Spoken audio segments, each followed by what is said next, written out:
Coucou tout le monde, c'est Murgen. Alors je suis ravie de vous retrouver pour la revue du Tarot de la Magie Verte d'Anne Moura, dont les illustrations sont de Kiri Ostergaard Léonard, j'espère que j'accroche pas trop son nom, et qui a été édité aux éditions Vega. Ça fait un petit moment maintenant, peut-être même un peu plus d'un an qu'il a été édité, mais je l'ai reçu là pour les fêtes de fin d'année. Il faut savoir que quand il est sorti en anglais, je l'ai eu aussi en cadeau de Noël. Le problème étant, c'est que quand je l'ai ouvert, mon as de bâton était inexistant. Il y avait une erreur dans le jeu et donc du coup, ben, c'était un cadeau. J'ai rien dit pour pas faire de la peine à la personne en fait, et donc je n'ai jamais pu m'en servir, et pourtant c'était un tarot qui me plaisait beaucoup, donc là je suis très contente de l'avoir en plus en français. Donc on va regarder la quatrième de couverture. Donc vous l'avez au prix de 24,90 € aux éditions Vega, édition Très Daniel. Donc, on nous dit « Découvrez le monde merveilleux de la magie verte où esprits de la terre, fées et élémentaux vous connecteront aux énergies naturelles et aux pratiques des anciennes religions. Entrez en osmose complète avec les êtres spirituels de la nature, le Cid, la sorcière, la grande prêtresse, le dieu cornu ou encore le roi de chêne. Cet oracle, magnifiquement illustré par l'artiste Kiri Ostergaard Léonard, dévoile une sagesse énergétique et de précieux conseils qui vous aideront à trouver les réponses à vos questions. Grâce au livre d'accompagnement, vous trouverez la signification et la symbolique de chacun des arcanes majeurs et mineurs, vous permettant ainsi de réaliser des tirages inspirants et éclairants en connexion avec les énergies magiques de la nature. » Donc on nous dit Anne Moura est une auteure de référence dans le domaine de la magie verte qu'elle pratique depuis plus de 50 ans. Donc on a une boîte en dur. Il n'y a rien d'inscrit à l'intérieur. On va avoir un livret et les cartes qui sont mises dans un joli petit pochon doré. Donc, hop, je décale la boîte et on va regarder en premier le livret si vous le voulez bien.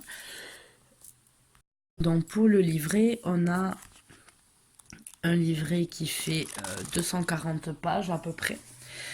Donc on a l'illustration là devant, c'est un livret qu'on aura en noir et blanc. C'est la deuxième édition de ce tarot, donc oui, il est peut-être sorti même depuis 2 ans.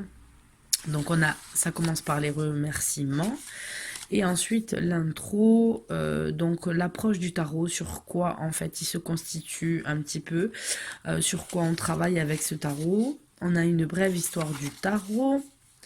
La magie verte dans les tarots, en fait, on va voir ici que les arcanes majeures ont été renommés pour correspondre au tarot. On a ensuite les correspondances numérologiques pour arriver à interpréter un peu plus facilement à quoi ça correspond. On va avoir les cartes inversées, le tirage, comment on fait un tirage, comment on consacre notre jeu, comment on a besoin de faire un travail d'ancrage, comment on le commence, et quelles sont les autres utilisations qu'on peut faire avec un tarot. Ben ça, c'est multiple, hein. On peut très bien faire une méditation, on peut très bien avec un tarot le mettre dans un de vos rituels pour représenter ce que vous voulez. Vous pouvez le laisser sur votre autel aussi pour que ça travaille. Donc voilà. Vous avez ensuite les cartes. Donc on va avoir une illustration de la carte qui est ici. Et ensuite, on va avoir l'explication. Donc, on a la représentation de la carte, ce qu'elle représente, pourquoi elle a été illustrée comme ça. Et ensuite, la signification avec les mots-clés, on va dire si elle est à l'endroit ou si elle est à l'envers. Et vous avez à chaque fois une petite page de notes si vous avez besoin de noter un petit peu plus de choses sur ce que vous fait ressentir la carte. Donc vous allez avoir ça pour toute tous les arcades majeurs. Ensuite, on va passer aux arcades mineures. Donc là, on nous présente les deniers, les pentacles. Donc les deniers, on nous dit que ça appartient donc à l'élément terre. Et avec les deniers, on traite de ce qui est matériel, physique, argent, affaires, bien-être, santé. Ça est représenté par le nord et par la saison de l'hiver. Donc voilà, vous allez avoir la carte et ensuite la même procédure en fait qu'on va suivre pour les différentes couleurs et ensuite pour la même disposition que pour les arcades majeures. Donc voilà, voilà au niveau du guidebook, vous avez à la fin des tirages qui vous sont proposés, je les cherche, tac tac. Voilà, les dispositions de tirage qui vous sont proposées, le cercle de sorcière qui en fait est une croix celtique développée. Vous avez la roue de l'année qui vous est proposée avec un tirage par mois en 2 cartes. Moi personnellement je tire qu'une seule carte par mois que je recouvre d'1 à 2 cartes si besoin. Ensuite, donc le tirage en croix, la pyramide mystique qui va en fait passé, présent, futur proche, point de vue personnel, attitude des autres, obstacles, résultats anticipés. Carré aux 9 cartes, ça c'est pour résoudre une question, une réponse par oui ou par non. L'arbre de vie, c'est intéressant ça. Et la conclusion sur le jeu, sur le petit message que vous voulez faire passer l'auteur, puis vous avez un petit mot sur l'auteur, un petit mot sur l'artiste. Donc voilà, ce sont toutes deux des américaines.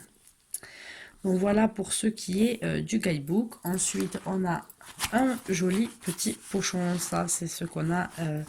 Donc, on a un petit peu l'habitude d'avoir aux éditions Très Daniel. Ça fait toujours plaisir d'avoir un joli petit pochon qu'on peut trimballer dans son sac plus facilement qu'amener une grosse boîte comme ça quand on a son tarot. D'avoir le petit pochon fourni, donc ça on s'habitue bien à ce petit cadeau chez Très Daniel et ça fait toujours plaisir. Donc hop, on va sortir les cartes et là chez les cartes on a quelque chose d'assez épais mais pas trop, mais on a la cote qui est dorée tout le long. On a, vous voyez, ça brille bien, c'est très joli et on a un dos. Alors le dos de cartes endroit en vert est compliqué avec ce jeu puisqu'on les voit de suite. Voilà. Moi ça me pose pas de problème, je ne tire pas les cartes à l'envers et je trouve ce dos très très joli, très très joli avec un joli pentacle entouré de roses sur une barrière, on va dire en bois vert. Très très joli dos de cartes qui me plaît beaucoup beaucoup. Ça fait, je crois que c'est un des dos de cartes qui me plaît le plus. Et donc ensuite, on va voir les cartes ensemble. Moi je l'ai pas, m'en suis pas encore servi puisque j'avais déjà regardé les cartes avec celui que j'avais avant. Donc du coup voilà, j'ai pas, je m'en suis pas encore servi parce que en ce moment c'est pas celui qui m'appelle le plus. Donc voilà, donc on va avoir l'homme vert à la place du fou, la sorcière à la place du magicien, la grande prêtresse avec son petit chat, la terre-mère pour l'impératrice,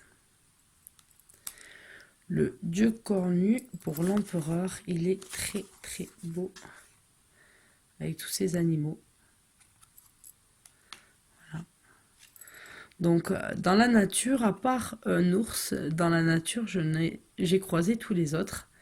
Et il y a un petit blaireau pas loin, qui vit pas loin de là où je travaille à un des endroits et donc qui est assez rigolo parce que bon il fait un petit peu des dégâts, hein. Faut dire qu'un petit blaireau ça a des petites pattes d'ours, ça ressemble à des petites pattes d'ours miniatures et ça fait pas mal de dégâts, mais quand je le croise je suis assez contente de le voir.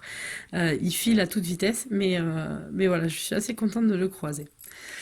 Le grand prêtre, voilà, qui ressemble un peu à Panoramix. les amoureux, on a la dame et le seigneur. Donc j'espère que j'ai pas de problème de collage. Non, normalement elles se décollent bien maintenant les dorures, il n'y a plus de problème comme on pouvait trouver avant. La dame et le seigneur qui partent à la chasse avec, on voit des épagnols. Le char de guerre pour le chariot. La vieille pour la force. Le roi de houx pour l'ermite. Et hop, viens ici. Le roi de houx pour l'ermite. La roue de l'année. Et donc vous avez les fêtes qui sont représentées. Donc on se dirige actuellement tout droit sur Imbolc dans 2 semaines. Dans 2 semaines tout pile. Et donc pour fêter ça, c'est le moment de faire des crêpes aussi. C'est la chandeleur. Donc voilà. Et pour après nous guider sur Ostara. La pierre levée pour la justice. Avec un nom en fait où on va essayer de mettre des runes, en fait, de représenter par un petit peu une écriture unique. Le roi de chêne pour le pendu. Voilà. Le seigneur des ombres pour la mort. Le cid pour la tempérance, c'est l'illustration qui est choisie pour la boîte. La nature pour le diable. Voilà les petits diablotins qui dansent ici, un piège ici. La chevauchée sauvage pour la tour. L'étoile a gardé son nom. La lune aussi. Elles sont belles, hein. Elles sont très très jolies. Oh. Alors attendez.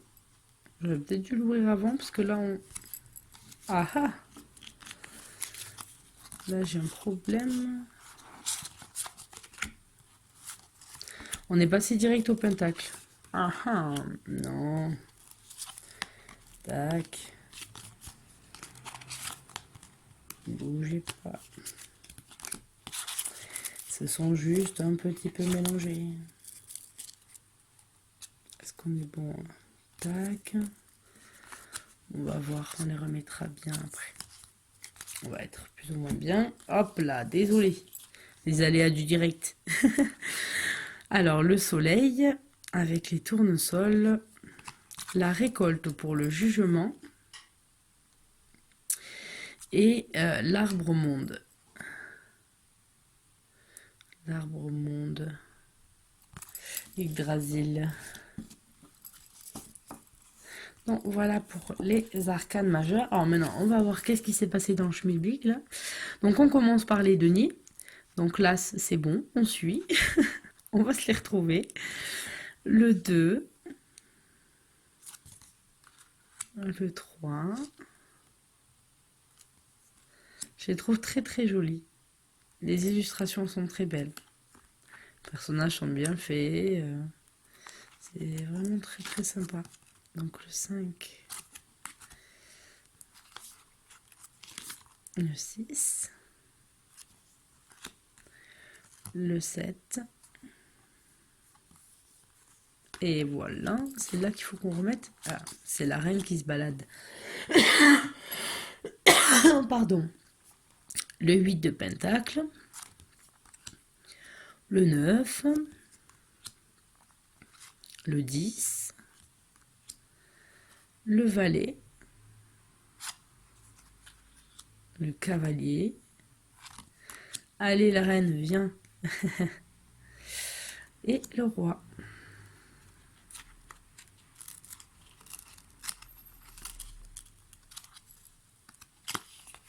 Voilà. Donc voilà pour la série des deniers. Ensuite, on va passer aux épées, qui ici s'appellent les atamés. Avec cette petite souris et ces petits pissenlits, ils sont mignons. Le 2.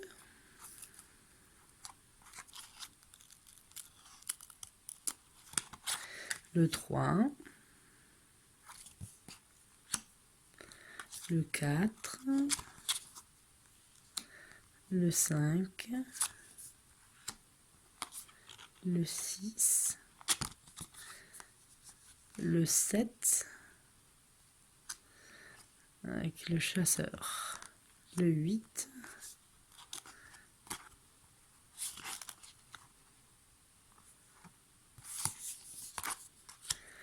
le 9, le 10, avec les petits sangliers. Cette année aussi, j'étais en train de partir du travail et il y avait des feuilles dans une rigole sur la droite, plein de feuilles mortes. Et puis j'ai vu bouger, donc j'ai ralenti. Et il y avait deux, mais tout petits bébés sangliers. Et donc, marcassin, voilà. Et donc, en fait, j'ai ralenti parce que je me suis dit, si elle est petite, il y a peut-être la maman qui est pas loin, donc on va faire attention. Et donc, j'ai fini par m'arrêter, les regarder. Et alors, il y en a un qui était plus fort que l'autre, qui a réussi à monter du premier coup le petit coin de terre pour aller se cacher. Et l'autre qui faisait que glisser, et qui était beaucoup moins agile que son frère ou sa sœur. Et ça m'a fait passer un petit moment sympa. Et c'est aussi un des gros avantages que j'ai quand je vais à mon travail. Il y a de la route, certes. C'est pas des routes qui sont forcément très simples et spacieuses et tout ce que vous voulez. C'est un petit peu des routes de montagne, un petit peu escarpées. Mais c'est l'avantage, c'est de pouvoir voir les animaux de temps en temps, avoir ce cadeau en fait. C'est super. Donc le valet d'Atame, qui est magnifique. Elle est magnifique cette carte. Le chevalier, la reine, qui coupe ses fleurs, et le roi. On passe ensuite les bâtons, qui s'appellent, du coup, bien évidemment, les baguettes.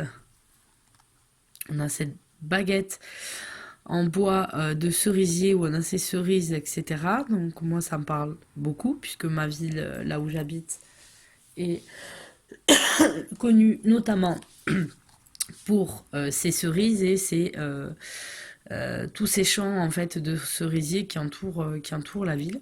C'est magnifique quand c'est le moment des fleurs. Le 2 de baguette avec une bataille avec... Vous voyez que c'est les grenouilles qui se battent avec les baguettes. Le 3. Le 4. Le 5. 6.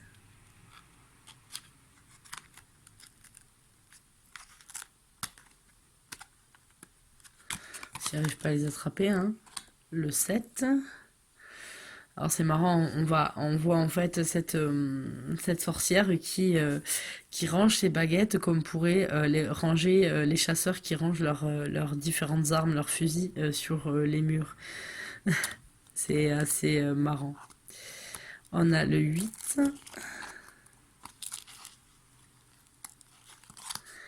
le 9. Il fabrique les baguettes. C'est la baguette qui choisit son sorcier.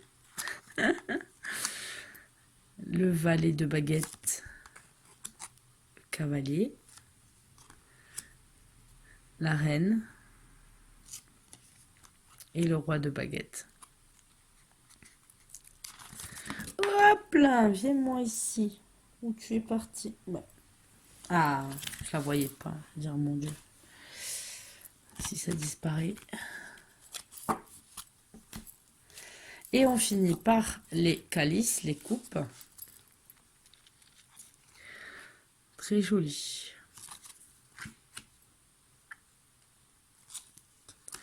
Le 3 de calice. C'est un jeu que j'aime beaucoup et il me semble, si je dis pas de bêtises, que Moura travaillerait sur un prochain. Je crois avec la même illustratrice. Je dis peut-être des bêtises. Il me semble avoir vu ça sur le net. Le 4 de calice. le 5,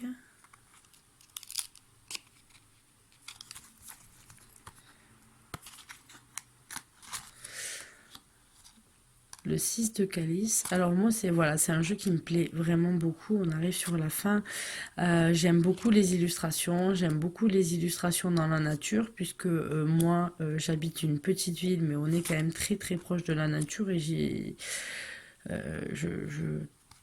travaille en plein et puis j'aime bien dès qu'il commence à faire beau ou qu'on a des belles journées, partir promener.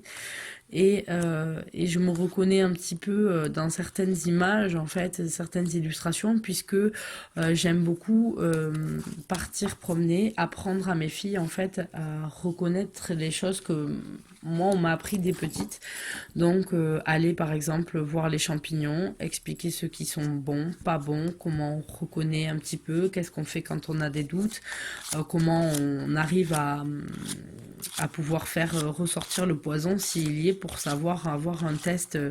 C'est sûr, c'est pas efficace à 100%, mais c'est des remèdes anciens en fait qui permettent à faire ressortir le poison, leur montrer dans la nature les fruits qui peuvent se manger, les autres qui ne se mangent pas, quelle est les latitudes qu'on doit avoir, comment on sait où on se trouve, comment on sait plus ou moins où se trouve le nord, le sud, etc. quand on est en forêt, pouvoir se repérer, connaître les arbres avec leurs feuilles, leurs troncs.